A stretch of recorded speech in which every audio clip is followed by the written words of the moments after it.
¿Qué deberían aprender los padres sobre cómo pueden crecer? ¿Cómo pueden empezar a ser conscientes? Porque creo que se empieza por ser consciente de lo Sí, que saben y correcto. lo que no saben y ser receptivos a aprender algo diferente, lo cual es realmente difícil de hacer. Es duro. Creo que una vez que has tenido estos hábitos por mucho tiempo, entonces eso es lo primero. Y quiero sumergirme en la falta de vulnerabilidad con la que está pasando en Charlottesville ahora mismo también, Sí. porque sé que hiciste algo respecto esta mañana. Así que supongo que cómo pueden los padres escuchar esto y ser conscientes y estar dispuestos a avanzar en una forma diferente de aprender algo nuevo cuando están tan atrapados en sus formas potencialmente que les ha funcionado hasta ese punto para llegar a donde están. Creo que, creo esto con todo mi corazón. Creo que el 99.9% de los padres se levantan diariamente y hacen lo mejor que pueden con lo que tienen. Sí, No creo que haya muchos padres que se levanten y traten con malicia de fastidiar a sus hijos o hacerles daño o despreciar o humillar a sus hijos. Creo que hacemos lo mejor que podemos con lo que tenemos. Así que creo que hay que dejar de lado la idea de que he hecho algo que podría haber hecho mejor o de lo que podrían haber aprendido mejor. La gente defiende su paternidad como si estuviera defendiendo su vida porque es un campo minado de vergüenza. sí, Un gran ejemplo es el trabajo que haces en torno a los hombres y la vulnerabilidad. sí. No sabría decirte el número de padres, en los cientos, sino miles de padres que he entrevistado que han dicho, avergoncé a mi hijo cada vez que era vulnerable. Sí, Lo desprecié, me burlé de él, le pegaba cada vez que era vulnerable y ahora lo recuerdo. Y sé que es porque así fue como me criaron a mí, o tenía miedo de que fuera débil y de que le hicieran daño en la escuela, o lo que fuera. Así que creo que para los padres se trata de entender. Yo me doy permiso para no ser perfecta ni como madre ni como investigadora. Mi marido es pediatra. Nuestros hijos irán a terapia. correcto. Y crecerán para ser exitosos. Y es solo porque hay dos tipos de niños que se crían. Los que piden ayuda cuando lo necesitan o niños que no lo hacen. Y lo mejor que se puede hacer es criar a un niño que pida ayuda. Sí, yo nunca pedí ayuda. ¿Lo Siempre ves? estaba sufriendo por dentro. Sí, Y siempre me sentía correcto. avergonzado, culpable, y mi Sí, forma de pedir era estar enojado, resentido, enojado, golpeando a la gente en los deportes o fuera de los deportes, sí. porque eso es todo lo que sabía. Te contaré una historia sobre un tipo que entrevisté, uno de los primeros cuando pasé de entrevistar mujeres a hombres. Fue un tipo al que le dije, ¿qué es la vergüenza para ti? Y utilizó la palabra NINA, que es como un sinónimo de vergüenza en la cultura Sí, masculina, ¿no? Y dijo, nunca olvidaré el día que cambió mi vida. Estaba en la práctica de fútbol, era un estudiante de primer año. Y el entrenador gritó, ponte en la línea. Y yo no quería ponerme en la línea. La línea de scrimmage, en caso de que la gente no lo sepa, sé que lo saben, pero quiero asegurarme de recorrer todas las metáforas deportivas. exactamente. Y dijo, tenía miedo de subirme a la línea porque sé que es donde la gente choca. Así que debo haber tenido miedo en mi cara, porque mi entrenador me miró y dijo, no seas una NINA, ponte en la línea. Y dijo, ese es el día en que aprendí que la forma de lidiar con eso es cambiar ese miedo en rabia. Y dijo, entonces arrollé al tipo de enfrente. Y luego dijo, pasé los siguientes 20 años agrediendo a mi esposa, mis hijos, mis colegas, la gente que trabajaba para mí. Eso es lo que hice con mi miedo. Sí, definitivamente puedo relacionarme. Sí, Recuerdo que una vez me eligieron de último en un equipo cuando era un deporte mixto. Estábamos jugando al dodgeball en el patio. Creo que era el tercer o cuarto grado. Y había dos capitanes, dos chicos, y elegían a uno a la vez y luego eligen a sí, todos los chicos. Y sí, entonces yo sí, estoy como, vale, voy a ser el último en ser sí. elegido. Pero luego van y eligen a todas las chicas y luego ni siquiera eligen mi nombre. Estoy por defecto, el último equipo de elección. Y así, como un niño tratando de encajar en tercer, cuarto grado, fue devastador. Y me dije a mí mismo en ese momento, nunca más seré elegido el último en ningún deporte. Haré Voy a lo que ser sea una máquina, necesario. voy a entrenar durante 6 horas por noche. Pero quiero decir que dominé en ese juego Sí. de dodgeball ese día. Estaba lanzando la pelota, tirándome por todas partes. Yo estaba como, nunca más, ¿Y te volvieron a elegir en el último lugar? nunca me volvieron a elegir el Sí. último. Y me ayudó a lograrlo. Fui todo estatal en varios deportes, fui al American en 2 deportes, rompí récords mundiales, jugué fútbol profesional Ahora juego en el equipo de balonmano de Estados Unidos y eso me guió para lograr estas cosas, pero me dejó sintiéndome Sí, muy insatisfecho cada vez que las lograba o cada vez que perdíamos. Era como un ataque a mi vida.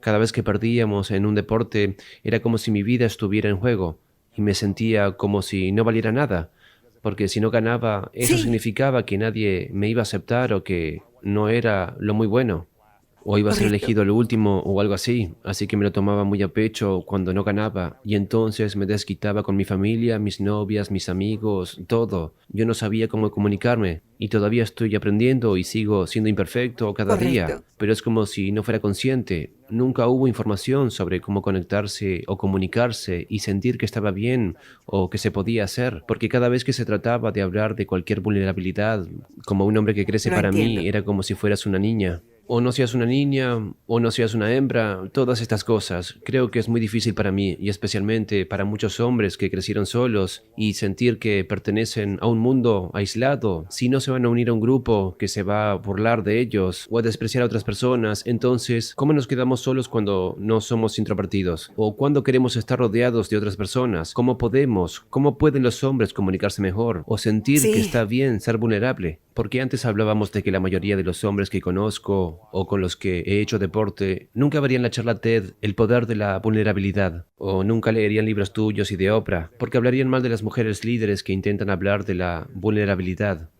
sí, Ellos dirían, esto es blando o débil, no quieren ver sí. esas cosas, no quieren leer esas cosas, cuando en realidad es el material que más Y necesitamos, en creo mi que está opinión. cambiando. Creo que te lo dije Así antes, es. que creo que el 50% de los lectores y la gran mayoría de los líderes que me traen a las organizaciones son hombres. Y te diré por qué. Ah, Sabios. ojalá puedo darle la vuelta en un momento. Sí.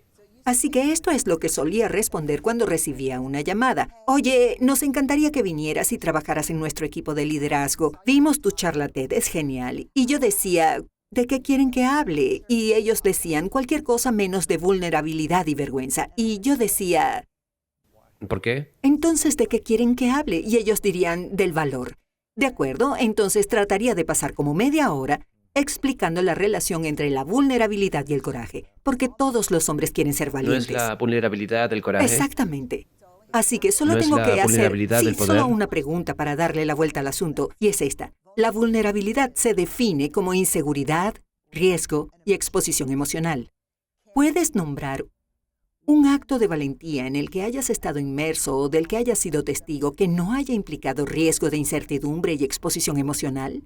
Y es una pregunta cargada porque sé que la respuesta es no, porque lo he preguntado miles y miles de veces. Me he puesto delante de los Navy SEALs y del personal militar de las fuerzas especiales y he dicho, quiero que se esfuercen en darme un ejemplo de valor que no requiera vulnerabilidad. Y en 10 años, nunca he tenido una sola persona capaz de responder. Incluso me han pedido tiempo para pensarlo y regresar. Y yo Y nunca dije, oh Dios volvieron. mío, dije, hazlo, me encantaría. Dame un ejemplo de valentía, incluso en el campo, que no implique vulnerabilidad. Como si pensaras que estás siendo valiente y no implica riesgo o duda. No estás siendo tan valiente. Si sabes Es cómo muy va a seguro. resultar, no es valor. Y así en ese momento la gente dice, caramba, pero quiero ser valiente y no quiero ser vulnerable. Y yo digo, ahí está el gran dilema de nuestro tiempo, sí. Nadie Claro. quiere sentirse incómodo. Nadie quiere ser vulnerable y todos quieren ser valientes y simplemente no funciona así. Correcto. Y cada vez que intentamos algo nuevo tenemos que sentirnos Es incómodos. vulnerable. Sí, es Sí, cuando le vulnerable. pregunto a la gente lo que es la vulnerabilidad, la gente diría iniciar el sexo con mi esposa, enviar a mi hijo afuera que cree que va a llegar al primer año en la orquesta y saber que quizás no lo logre, que me despidan y empiece mi propio negocio, decir primero te amo en una relación, intentar quedar embarazada después de un aborto. La vulnerabilidad es incertidumbre, es no saber, pero hacerlo de todos modos porque es lo más valiente. Y el problema es, creo, que el mayor detonador de la vergüenza para los hombres es no ser percibido como débil. Y en nuestra cultura creemos que la vulnerabilidad es debilidad. Así que no tienes que omitir muchos pasos antes de decir, hey, es vergonzoso ser vulnerable. Y así los hombres hacen dos cosas ante la vergüenza. Se enojan o se cierran. Ponte una máscara. Sí. Y lo que estamos empezando a ver muy rápido es que no puedes ser un líder valiente si no eres vulnerable, si no estás dispuesto a tener conversaciones incómodas, dar opiniones duras, recibir opiniones duras, explorar temas como Charlottesville, de los que nadie quiere hablar. La comodidad es el gran enemigo del valor. Mi lema es, lo decimos aquí todo el tiempo, elige el coraje sobre la comodidad porque no puedes tener ambos. Y si crees que estás siendo valiente y estás súper cómodo, no estás siendo valiente. No podemos permitirnos, no tenemos suficiente.